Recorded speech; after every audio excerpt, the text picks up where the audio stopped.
spiking the purple Kool-Aid since October of 2012. And who wants to listen to that?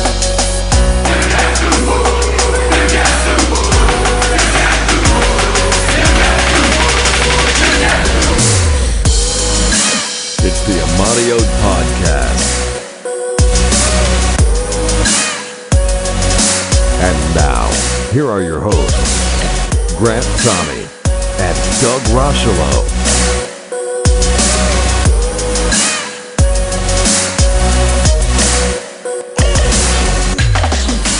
Welcome to the EMAWdio podcast. I'm your host, Grant Thome. And I'm your co-host, Doug Rocheleau.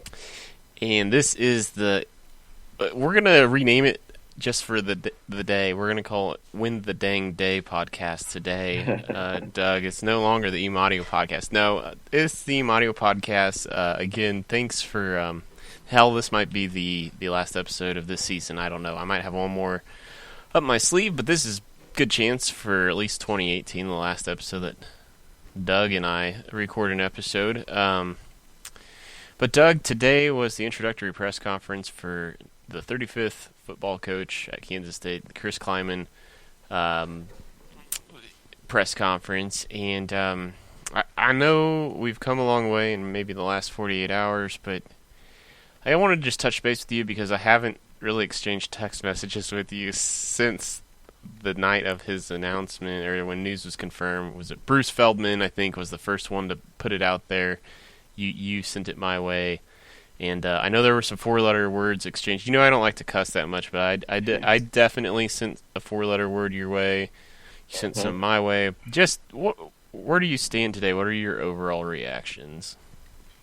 I'm obviously a little bit more at ease. I wouldn't say completely comfortable quite yet, but I would say that the initial reaction was obviously pretty way out there. I think on both of our ends. Yeah. But I've settled down. I've calmed down. It's still gonna take some proof in the pudding for me to really completely come around on this. I'm not gonna completely do a 180 on my thoughts completely, but I think so far so good. Everything is pointing towards a better direction, and he said a lot of good things.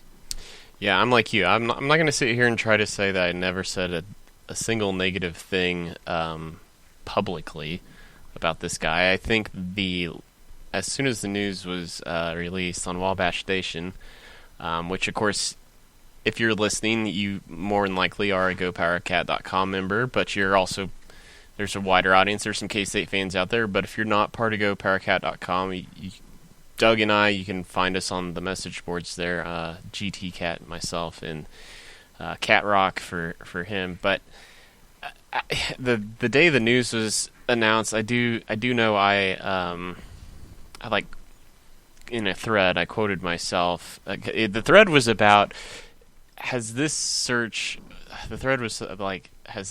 given K-State a bad look? And like day 4, I said no. Day 4 or 5 of it, I said no, it hasn't. Now, if it takes 8 days to hire an FCS coach, then it does. And it took exactly 8 days to end.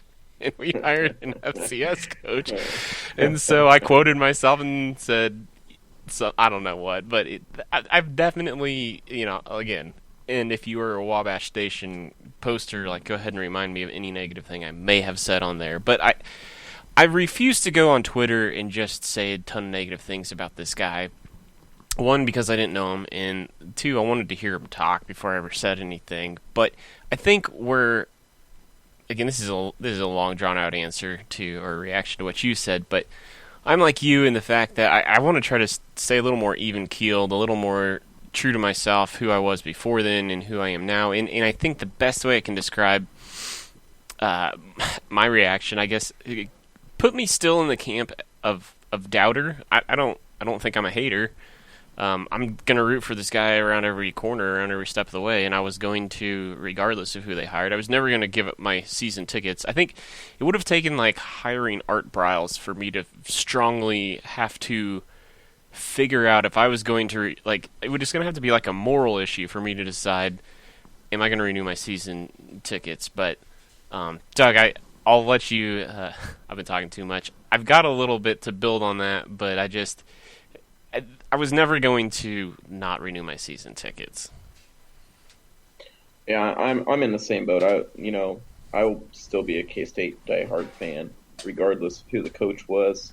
Obviously, pending a moral obligation not to do something. I was going to be on board with whoever K-State hired. Obviously, some pills are tougher to swallow than others, and not to say that this was the hardest pill to swallow, but it was not the easiest one either.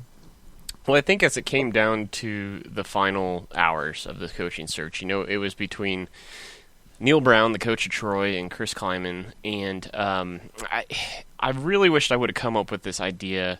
I came up with it on Friday of a visual graphic of how at least I handle coaching searches. This is something I geek out to, but it's a balance. It's a balancing act, and what it dawned on me Friday evening was all a coaching search is for all of us fans, even for the AD, it's an exercise in risk assessment. And everybody's got a different way in which they manage risk assessment. So, but for me, the graphic I wanted to make was the number one place I start with on these things is win-loss record and winning percentage. But I immediately qualify that. I've got qualifiers for that, and that's the first thing. Then I ask myself, okay, well, for how long? Then after that, I ask myself, okay, well, at what level? And then lastly, I always look at, okay, but are they still on the way up, or are they trending downward, or are they flatlining? And so, in many ways, Chris Klieman checks all those first boxes at the top. He's definitely, his win-loss record's ridiculous, 67-6. Maybe it goes to 68-6 here Friday.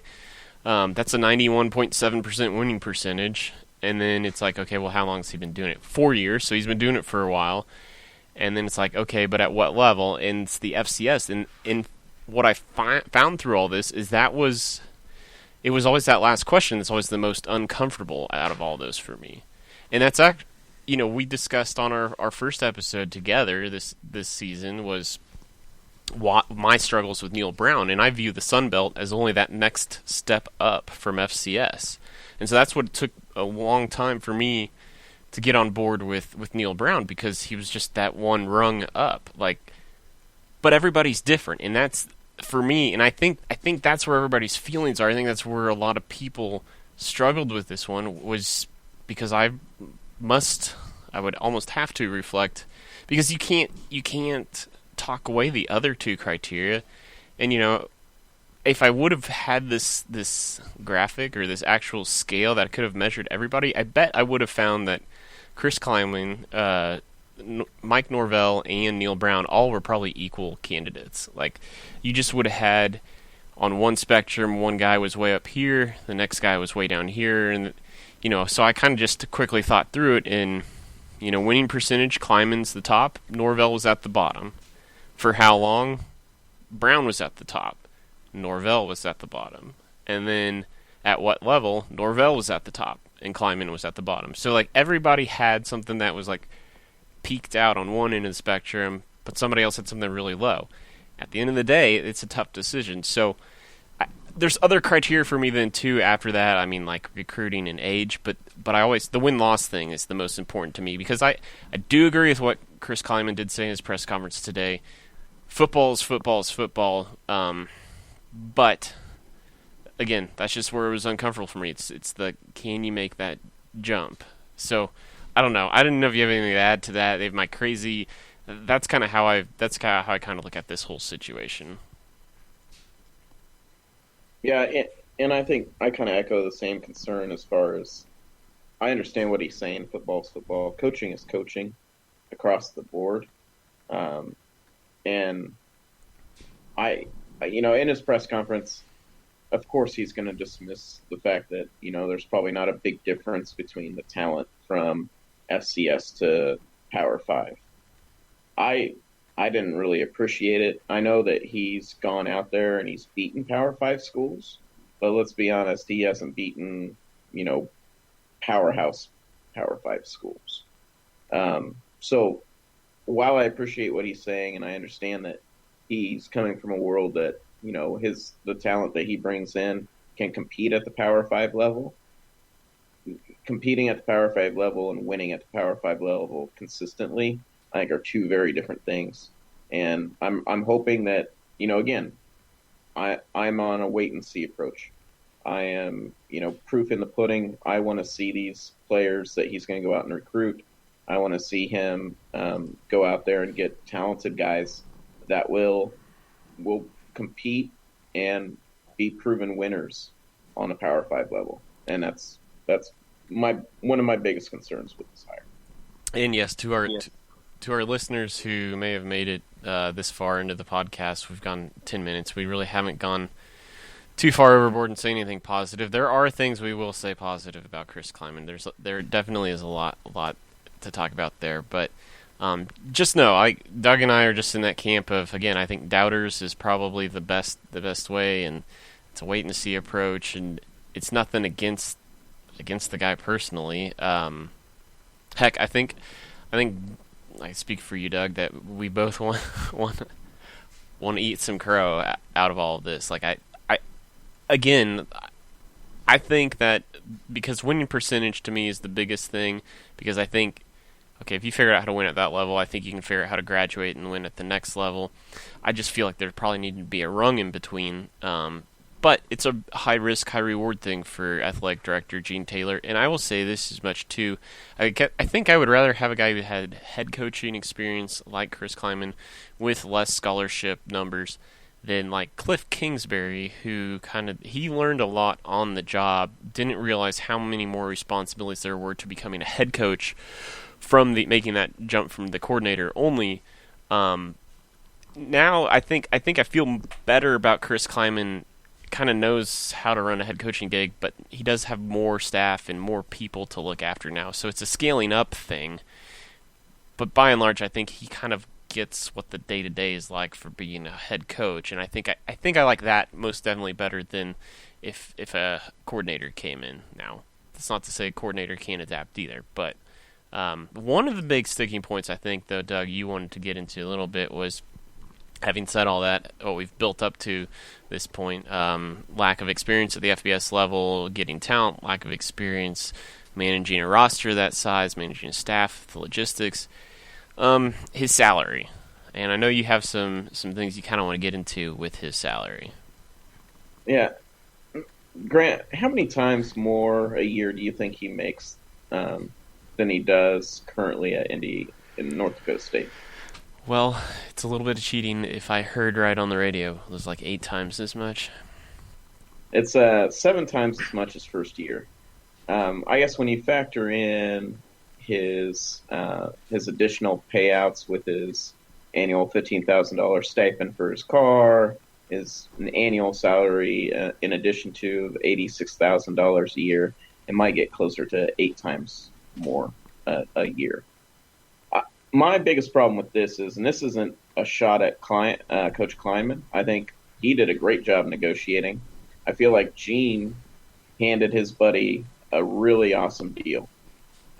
When you look at the last coach that left North Dakota State, he got paid somewhere in the range of $1.1 million a year to start out. He just renegotiated his contract up to $1.4 million a year.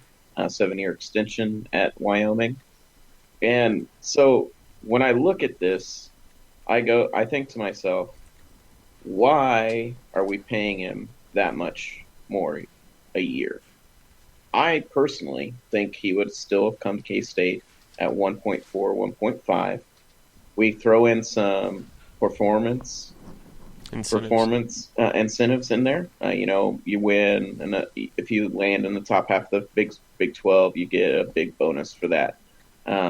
If you get coach of the year in the Big 12, you get a $500,000 bonus for that. If you win the Big 12, you get $1 million bonus. I don't care; those incentives should be in there. right now he's getting paid a lot of money, and the incentive payouts are super low. If he finishes in the top 3 in the Big 12, he gets $25,000. Yeah, I mean it seems like a contract that we don't need to be paying that high for. Now he comes in first 3 years, he excels. We see really good improvement for our team, and we see us on the trend of winning. And they renegotiate the contract up to 2.1. I think that's a great deal. But currently, I think we're overpaying for his surface value initially. Does that make sense? Yeah. So remind me again. Is it $2.3 million the starting pay? 2.1. 2.1. So I pulled up a spreadsheet, and this is 2017 stats. It's not 2018, but because I've heard this, I think it was John Kurtz. He had the same initial reaction, and he dug into it a little more, and then he realized that 2.1 is good for like 8th in the Big 12. So I'm kind of somewhere in between. I agree with you that I feel like, much like the buyout that was the big sticking point for Seth Luttrell, that Gene Taylor was willing to stair-step down.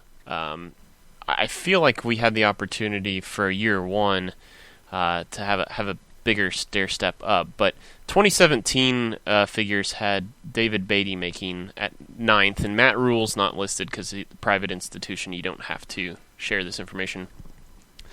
So David Beatty was 9 out of 9, and he was at $1.6 million. I do feel like Chris Klieman does have enough pedigree that he deserves more than that, and then number 8 on that list was Matt Campbell at 2.1, and he just renegotiated a deal this year. So, I don't know. I think we could have, if this is this guy's dream as much as he says it is, I feel like K-State could have been a much better buyer in this scenario and got by with a $1.9 million incentive-laced deal that scales up very quickly, in each successive year once, okay, no, this is the real deal, we can see it, kind of a thing. But I guess that's why you have agents. I suck at negotiating, so kudos to him, I think. But no, I think that's a very fair initial reaction. Yeah, and I just think it's a handout from Gene Taylor. That salary and the incentive program seems like a pretty big handout. There's not a lot of incentive to do well in his incentives. So that's basically what I'm trying to say is we purchased a coach or purchased a contract for a coach with, basically if he shows up for his job, he's going to get a pretty handsome salary. And if he does well at his job, he's not getting that much more. So that's my only sticking point with it. And hopefully it turns out well for us. I think the buyout is pretty ridiculous, sitting right around $6 million. So yeah, hopefully we don't terminate him early and have to do the buyout, or we're pretty much screwed for K-State.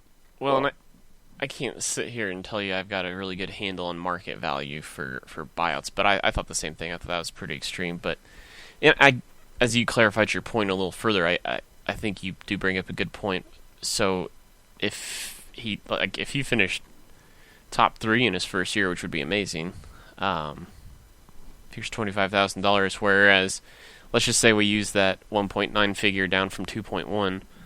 What if the same totals were there, but he finishes in the top 25, and all of a sudden he gets a $225,000 bonus? Right.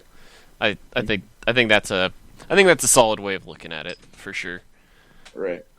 But that brings up a bigger question too. Is like then how much money is left over for hiring staff? And I think that's what the hiring of staff is what's going to be the most interesting, and what's going to propel me more to buy in, to understand what this guy's about. And I can't give you any sort of handle on what his coaching tree looked like. I know Ryan Wallace did a good job kind of looking at an offensive side of things, how those branches might spread out. But what we do know at this point in time, one of the giant pieces of news that came out today, one of the great pieces of news, is that Taylor Bratt is going to be retained as a recruiting coordinator.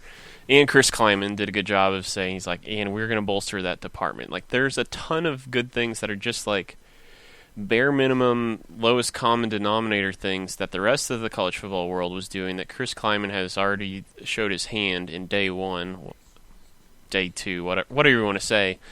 We're going to do these things, and I think at the very least, if we just flatlined and didn't get better as a team, but we improved on all these things, that I think would be enough to improve, to take our team to new heights. What's your reaction kind of on the news of the staff hires, and where do you think he might go? We can get in a bigger discussion later, but what was your reaction to the Taylor Bratt news? I'm happy.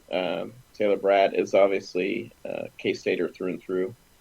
Bleeds purple, I think, more than anybody on any of these fan sites even. He's a great coach to keep on board, and it's really encouraging to hear that he's going to bolster that recruiting staff. It sounds like we were operating with the same amount of staff North Dakota State was at the FCS level for recruiting purposes. So it's nice to have a coach that recognizes the importance of recruiting, and I think initially he's at least recognizing the importance of recruiting. Now, his execution of recruiting, we can talk to in a second. I worry a little bit because he is the head coach of two programs and how much he's going to be able to get done for this really crucial class of his very first class.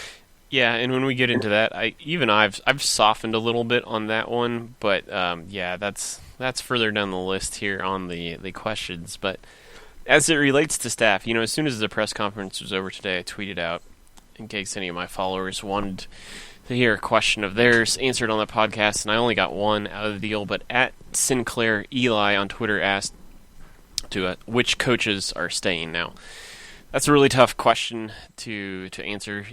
Doug, both you and I don't have near that deep of connections to really put a solid answer to that. We'd be throwing darts, but I guess to still try to attempt to answer the question, I personally, for me, I think the right answer is, and I can't tell you what the exact formula is, but I really think he could fare well from a mix of keeping a couple people from his current staff, keeping a couple people from our current staff, but then just going completely outside. And I don't know if that's personally. I don't know how advantageous it is to keep more than maybe two people off of our current staff. And I don't what is a staff usually, like 11 people? I don't know if you know. I don't know off the top of my head. I want to say, like, if you include the head coach, about a dozen. But I also don't want him to Scott Frost it and bring everybody from North Dakota State either. I'm not going to try to devalue what those potential people might be able to bring to the table, but I think that's the wrong solution too. I feel like, if there was two from his staff, two from our staff, and then everybody else is just completely brand new outside perspective. I don't know. Where do you stand on what would you like to see, I guess, if it was up to you? I would like to see maybe 3 people retained from the current staff. And my opinion would be Colin Klein, Blake Seiler, and Brian Norwood. I think those 3 guys have earned it. I think it's already been said by a dozen people or so that, Colin Klein and Coach Kleiman are familiar with each other, Colin Klein having coached at Northern Iowa. Yeah, that's right. And then, I think Blake Seiler, once he interviews with Blake Seiler, I think he'll realize what kind of a talent that young man is, and I think Brian Norwood did a really good job with our defensive backs. That being said, it wouldn't surprise me if it was only 2 people retained on the current staff. I think it'll be somewhat refreshing to have some new blood in there. I would be surprised to see too many people on the offensive staff kept if I were a betting man. Yeah, I'd agree with you. Maybe I'll let you try to sell me on Colin Klein. He's the one that, otherwise my list is the same as Brian Norwood and Blake Seiler, because a lot of people are really high on Blake Seiler right now, but I think it's kind of foolish not to think that some of the success wasn't also because of Brian Norwood. They're kind of a package deal in my mind. I feel like this year was not going to be near as successful defensively if you didn't have one of those 2 components. So I'm with you there. You could try selling me on Colin Klein. Look, we all love him as K-Stars. He's definitely, I don't doubt for a second what he feels for this, but it's hard for me to quantify exactly what his impact has been on the team, and I don't know. I don't know that it's kind of like, I guess it's like an investment. Are we really getting, what value exactly are we getting out of Colin Klein? Now, to excite some of the fans, if you're listening for free, if you're not a Go Power Cat member, I guess I won't probably just drop a name, but what I was really excited from Ryan Wallace's his story on potential offensive hires. Just think about, it excites me, someone from a program like UCF. There was a wide receivers coach from UCF. If somebody really cares, they can probably Google that, figure that out. But all of the ties that someone like that, that to me embodies, kind of goes back to the whole risk assessment thing that we talked about when we started from, okay, what level are they coming from? And that, if you listen to the past couple episodes, I'm a big AAC Mountain West type of guy. But also, what UCF has done in the past 2 years, just the new, fresh ideas, the kinds of things. I mean, you're talking about an opportunity to recruit Florida as well. I just feel like there's so much more excitement there of things that could happen. I just think there might be a little more value to the program as a whole than maybe what Colin Klein could bring. But that's just me. So for me, what would sell me with Colin Klein is I think he's a pretty darn good recruiter. I think he does a pretty good job with the quarterbacks. I think he's smart enough for the position, and I think he's one of those guys that is endearing to the team as far as the players. I think he's really well respected amongst the players. And now, again, he could not be retained. He's one of those guys that I would definitely consider keeping. So, just thinking out loud here, and this was something I thought about previously that applies to Blake Seiler, but now it also applies to Colin Klein. But I think there's some value to, if you're going to keep somebody who was on the previous staff, both Blake and Colin Klein were, in a way, Ron Prince guys. So you have people who definitely care about the program and don't want to see Ron Prince 2.0 occur.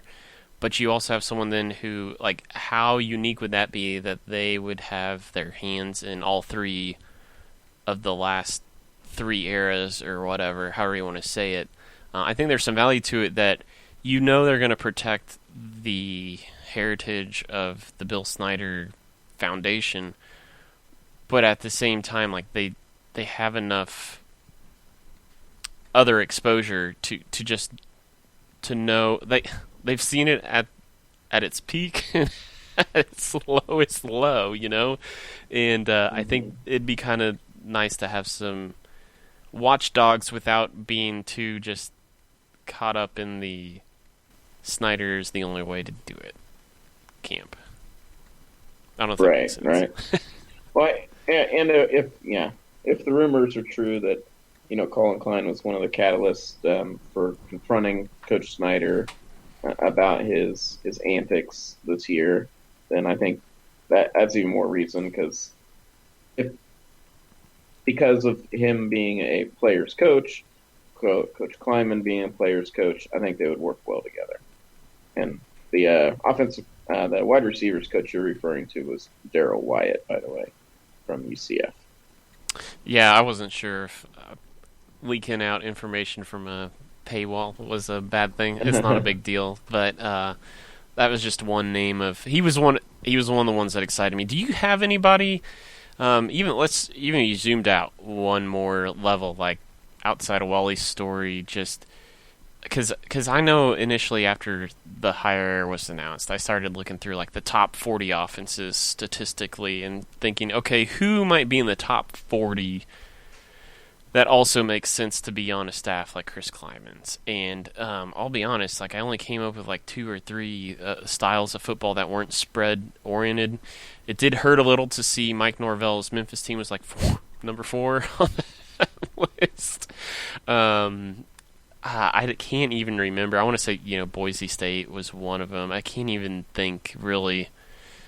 I'll let you talk. I'll do some research while you're talking who those teams may have been. But if it's just pie in the sky, you can pick anybody. Doug, do you look at like a program specifically where it'd be like, hey, that'd be cool if we could snag someone from that program or whatever that might fit into Chris Klieman style football? Yeah, I think somebody from the UCF program would be an exciting hire. I think Wally did a really good job of his rundown of the offense coordinators or potential offensive staff, not necessarily coordinators. I think you could look around really anywhere. I think Memphis obviously has some good talent there. It'd be kind of nice to pluck from that program after we didn't get their head coach. But yeah, I think really anybody with a top offense would be an intriguing get for us. Even North Texas would be a staff I would look at. Yeah, but I'm trying to think like styles that also, or at least the lens I looked at it through was also what styles fit. And so Boise State was number 23, Purdue is number 24, Luke Fickell's Cincinnati team. Kevin Sumlin's Arizona at 26. Nebraska was at 27. Even that, I think you could probably, I don't know. That's probably a stretch. South Florida at 32. Maybe there's someone in one of those categories. But I guess it brings us back around to like, I think this hire is either going to work really, really, really well or really, really, really poorly. I don't think any of us have considered a whole lot of time thinking about the what if.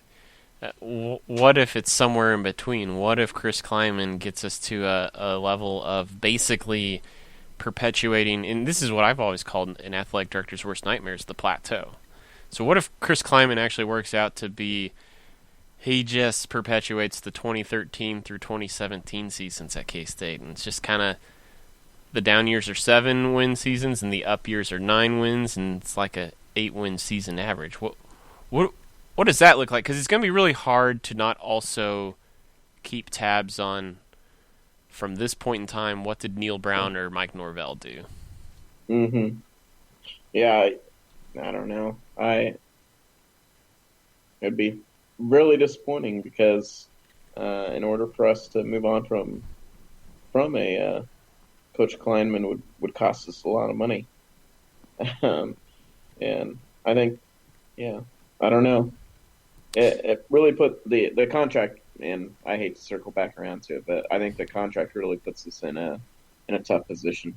And again, that's, I don't think Gene did a good job of that contract negotiation and putting K-State in the best position to potentially move on from a Coach Klieman. I think he obviously put a lot of stock in his hire and really potentially hitched his career to Coach Kleiman's success. But I don't know. It would be tough for fans. I think fans would be okay with the first 3 years if we were just making a bowl game. But we'd obviously want to see improvement after that.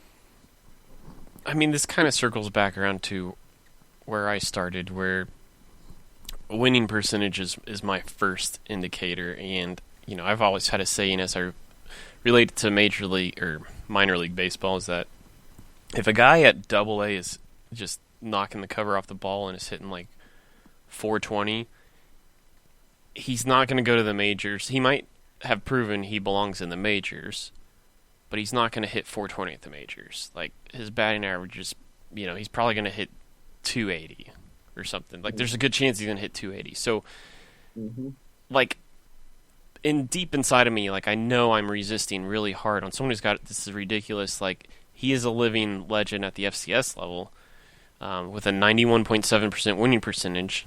And I joked on Twitter that that's all I'm asking for him to do is to maintain his 91 points. That's all I'm asking. Like, it's, so I don't expect that that's going to maintain. But as it relates back to what you just talked about, the contract, if things start going south, brings me to my next rub with some local Kansas City sports radio personalities, and to kind of tie up the whole Neil Brown thing, that I think this is why Gene Taylor ended up keep going back to his gut feel on Chris Klieman, because he knows better than any of us, obviously any of us, what he has in this guy.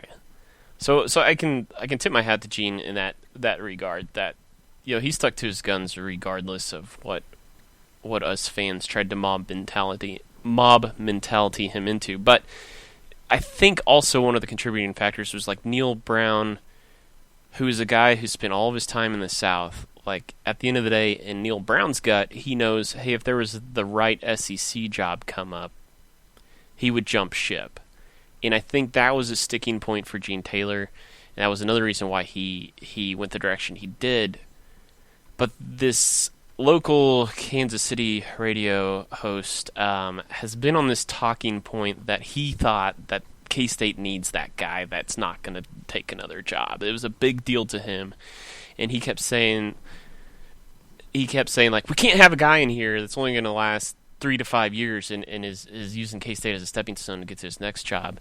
But then the same exact personality is saying now that, hey, if it doesn't work out in 3 to 5 years, we're looking for a new coach. So apparently the revolving door is okay to be 3 to 5 years if it emulates 1989 before, but by God, we can't have it if it meant success was involved. And that just really grinds my gears.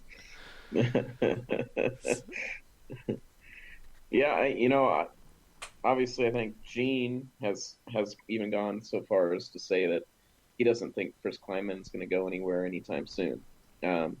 Which, again, I'll keep circling back. If he's not going to go anywhere anytime soon, why did he have to get a huge contract to start out with? Just saying, you can renegotiate that. A couple of years in, he's had some success, renegotiate it up to 2.1, 2.3. That's fine. But again, I struggle with the negotiation that we have in place, and I'm sorry, I'm just beating a dead horse at this point, but no, but it's like the vicious cycle that we're on, right? The reason Bill Snyder came back in the first place was because of poor contract negotiations with one Bob Kraus and Ron Prince. So I don't think it's an unwarranted feeling to have. And I also know, and I apologize, we talked right before we recorded that you wanted to kind of get into this. I wished I probably would have had, in hindsight, I wish I would have had his contract up in front of me. But the other thing, like, to your point, the $6 million buyout is like, it's all, what is it, till 2021? Like, it's $6 million for the first 3 years, and then it scales down. Like, like $6 million does seem high. Like, and okay, that's fine if it's a 1 year. Like, why is it not $4 million next year, and why is it not $2 million in 2020? Like, I think that's fair to be critical of that. But again, at the same time, I should probably, to be even more fair, we should probably know what the market, I don't know what the going rate is for a Power 5 school, but I don't know. seems like it seems like it could have done a little better. Mm-hmm. I agree. Well, honestly, like that covers everything I wanted to cover. Doug, I don't know if you have any other spin-offs. I do know one thing. This is just a quick little one-liner, but I was getting irritated by seeing people on Twitter like calling the hiring of Chris Klieman the hiring of a glorified high school coach, which is just bush league for anybody to say something like that. It's just stupid. And even if that person really wanted to stick to their guns on that, like we did actually once hire a glorified high school coach. His name was Frank Martin. So, like, I mean, so true. Yeah. So stop saying that. Like, just at face value. And I even would get irritated, and I know you accidentally slipped into this once. I'm not calling you out, Doug, but I saw it all over Twitter too. People were saying, "Why did we hire a Division II coach?" That's not correct either. I mean, 1AA sure, FCS sure. But again, it just goes back to that's everybody's got different comfort levels for all these. At the end of the day, all of these hires would have been great unknowns. There's no way any of us could have projected any of these people's success. But if it works out, kudos to Gene Taylor. He stuck to his guns. It's hard to call this guy anything else than a true winner, because that's exactly what he is. He's going for his 4th national title in 5 years. He's the Nick Saban of the FCS level. So if you were going to hire an FCS coach, at least you hired the Nick Saban of, before Art Briles. Well, I guess he was an assistant. He went from high school to being an assistant, and at the moment, it looks like we lost Doug there for a second, and now he is joining back. But, Doug, I'm basically done with my little shtick. Yeah, I didn't hear most of it. So okay. Well, I was more or less talking about how Chris Klieman is he's the Nick Saban of FCS level. So if you are going to hire an FCS coach, I think if you're gonna make an exception for that, it would be for exactly this guy. To the guy who's going for his 4th national title in 5 years. Yeah, and I think that on a positive note, I think Chris Klieman has done all of the right things that you could ask for from a head coach. He's honored the Snyders.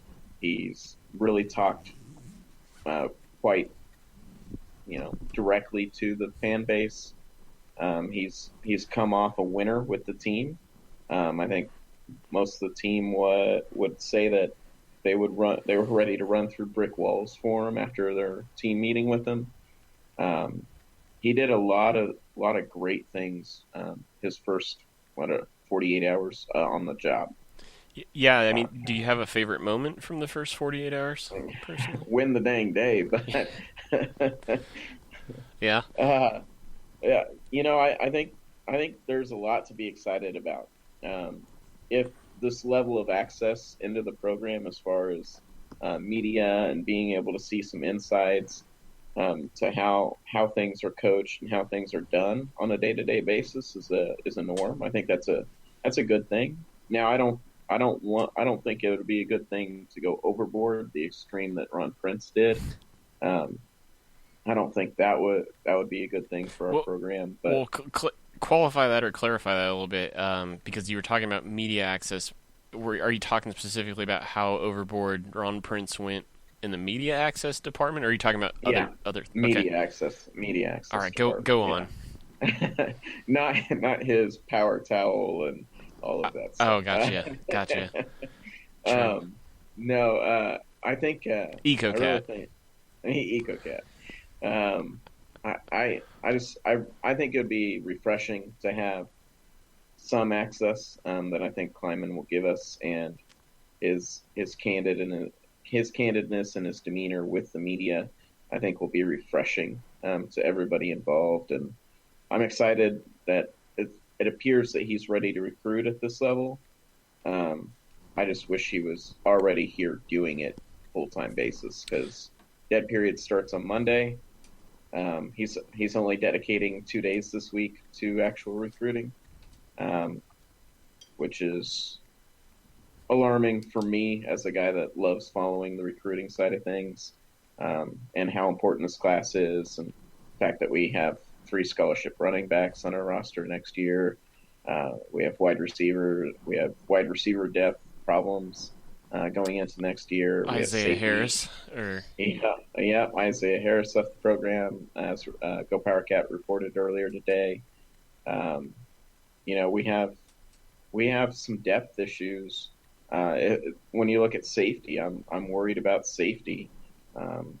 We have a lot of important positions to fill needs for, and to not have a full-time coach dedicated to our program solely is, I think, is hurting us more than helping us. Well, I'm glad you went there, because I was on my list, but I totally glossed over it.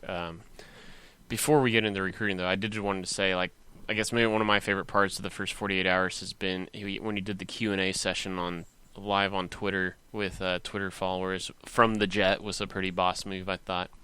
And yeah, just we get to hear from assistants. Like, at the end of the day, like, I don't need a ton of that stuff. I really don't. Like, I kind of like knowing that, hey, guys are actually focused on winning a football game.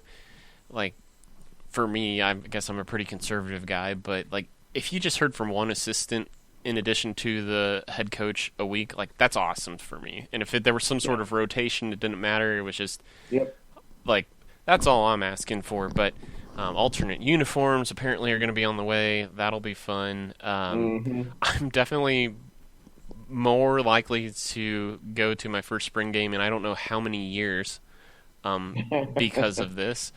Even the year when they were doing stadium renovations, and I live less than 20 minutes from Children's Mercy Park in Kansas City.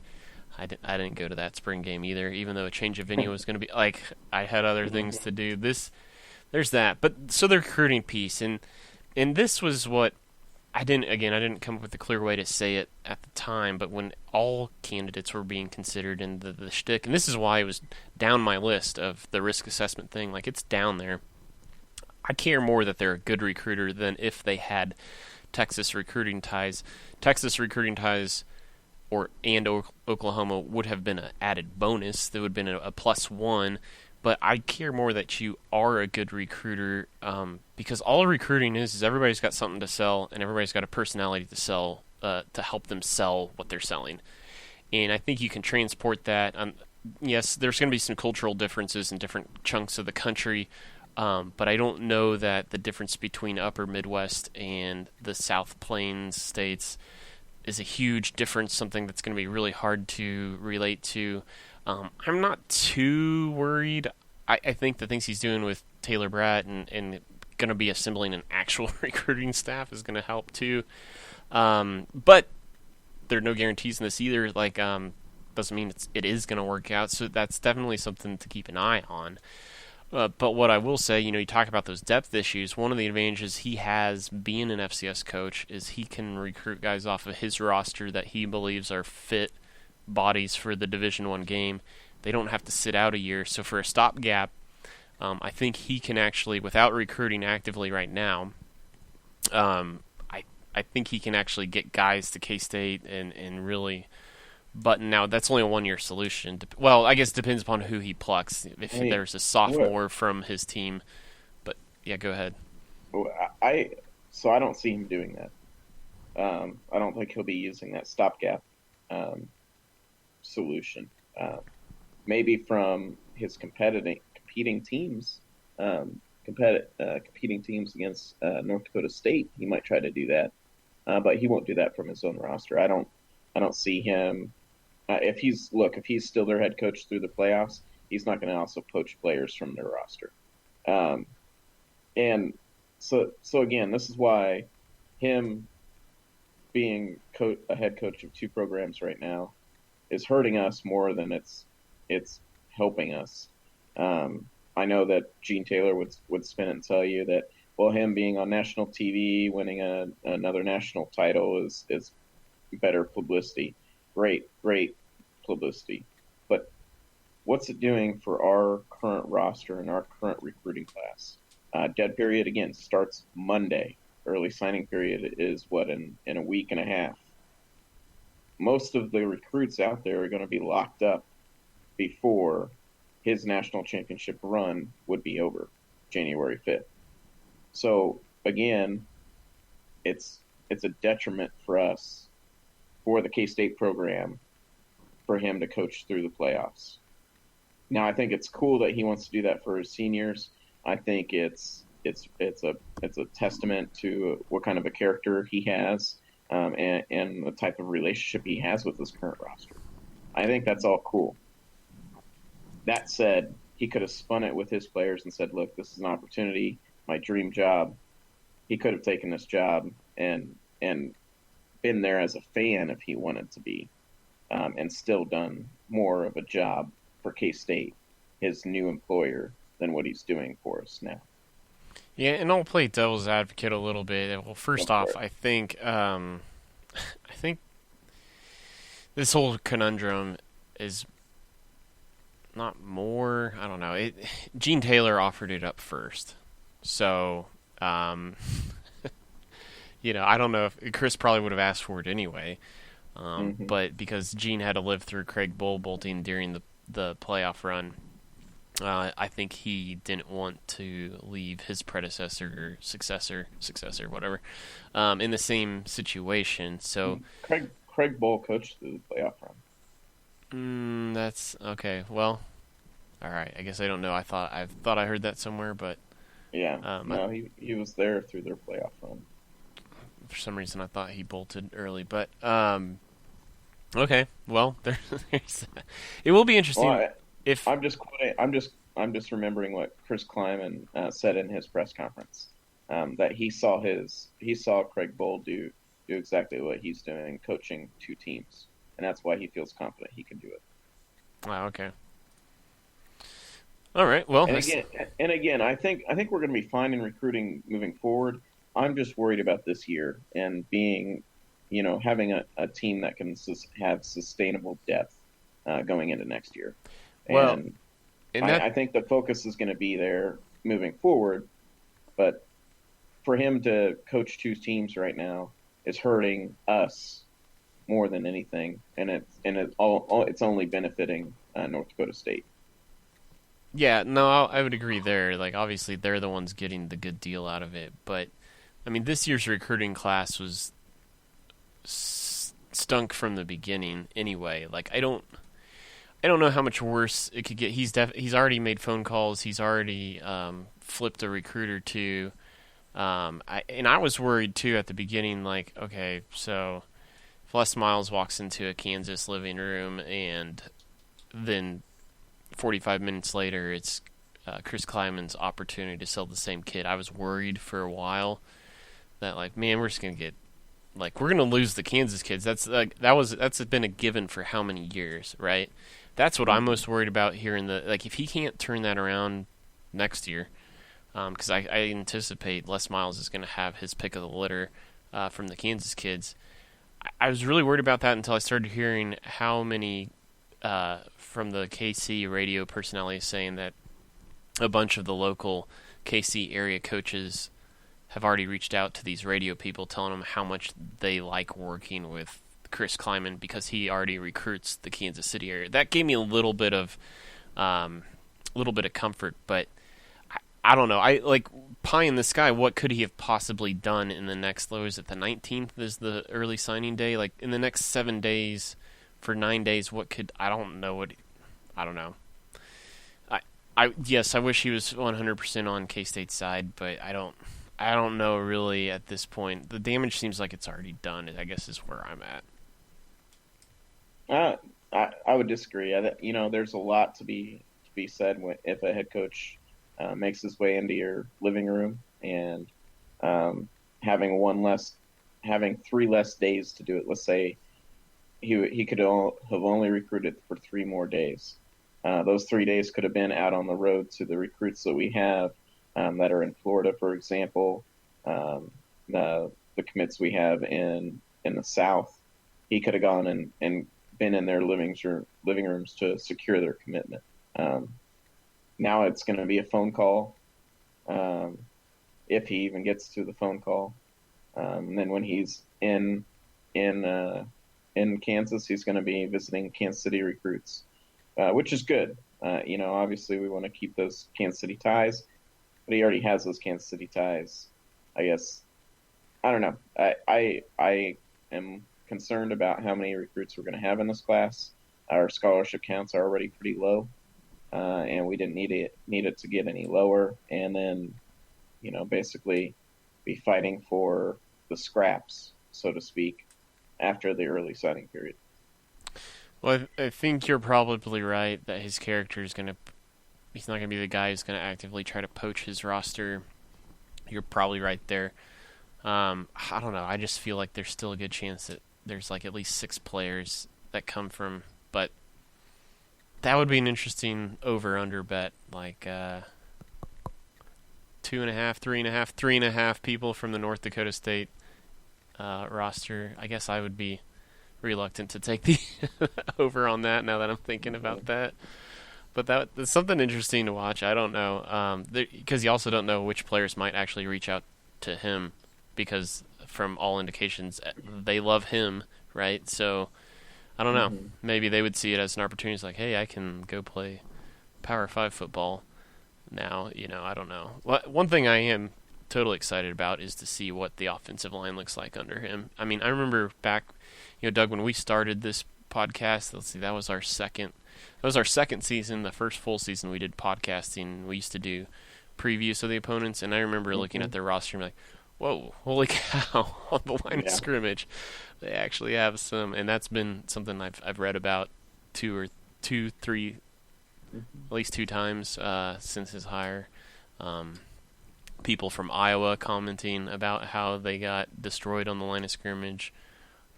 So, I don't know. I'm excited about that, but not that offensive line's necessarily win you football games, but bigger's better, for sure. Yeah. Yeah, they do a lot. They do a lot to help you, though. Yeah. All right, well, I think that's now that we've exhausted the topics, unless... And what's great is, Doug, you join us from Boston today. Your job takes you on the road. So we now can officially say we got official East Coast sports bias as part of our podcast. That's right. That's right. So that validates it. So.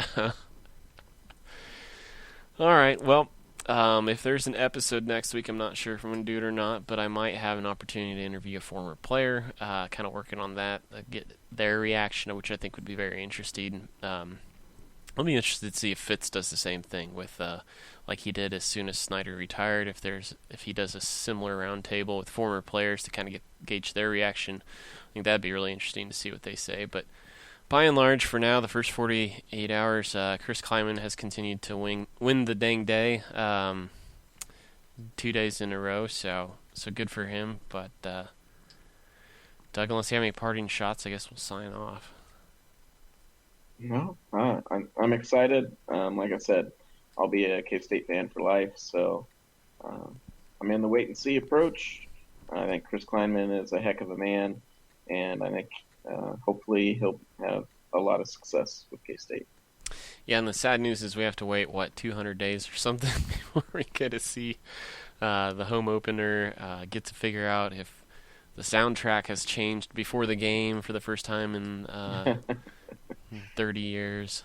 So all of those little things, but that's what makes it fun. Coaching search is over. This podcast is over. That'll do it for this episode. Until next time, peace out. EMAW, everybody.